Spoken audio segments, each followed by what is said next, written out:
Pour célébrer le lancement de la Coupe du monde de rugby, Julia Vignali a voulu faire une petite démonstration de la discipline sur le plateau d'affaires conclues.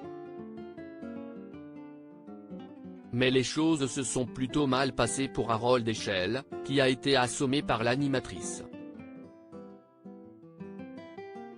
La Coupe du monde de rugby démarre, ce vendredi 8 septembre, avec le match d'ouverture qui voit s'affronter la France et l'une des équipes favorites du tournoi, la Nouvelle-Zélande. Du vendredi 8 septembre au samedi 28 octobre, l'Hexagone va vivre au rythme des 48 rencontres de cette compétition qui va passionner la planète. Et les Français espèrent évidemment que le XV emmené par Antoine Dupont, le demi de mêlée du stade toulousain, va sortir vainqueur de ce mondial. Je touche du bois mais la France peut aller chercher le titre. Je rêve que l'on parle de 2023 comme on parle de 1998 pour le football, a expliqué Isabelle Iturburu à Télé Loisirs.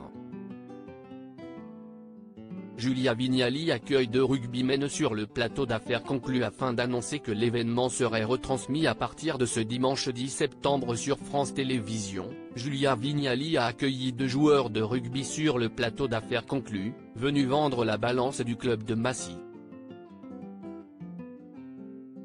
Ils souhaitaient se séparer de cet objet devenu obsolète pour acheter une nouvelle machine ou mener des actions associatives grâce aux produits de la vente.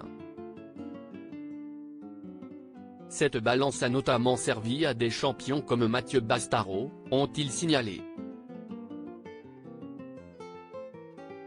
L'animatrice a taquiné Harold Echelle, le commissaire-priseur, sur sa pratique sportive.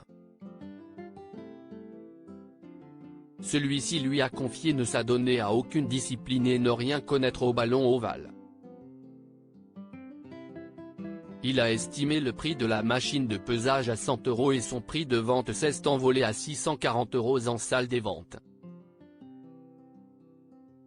Harold Echelle décollé du sol par les deux sportifs mais avant que ces deux invités ne quittent le plateau pour rejoindre la salle des ventes, Julia Vignali a tenu à initier Harold Echelle au rugby. Et le commissaire-priseur devrait conserver un souvenir cuisant de cette démonstration. Harold, si est-il le moment de vous envoyer en l'air, lui a-t-elle indiqué. Avant que les enchères ne s'envolent, si est-il à Harold de prendre de la hauteur, a lancé l'animatrice. À ce signal, les deux sportifs ont soulevé le frêle expert du sol et Julia Vignali l'a assommé en lui envoyant le ballon en pleine tête. La compagne de Kad Merad a elle aussi tenté la même manœuvre mais avec beaucoup plus de réussite.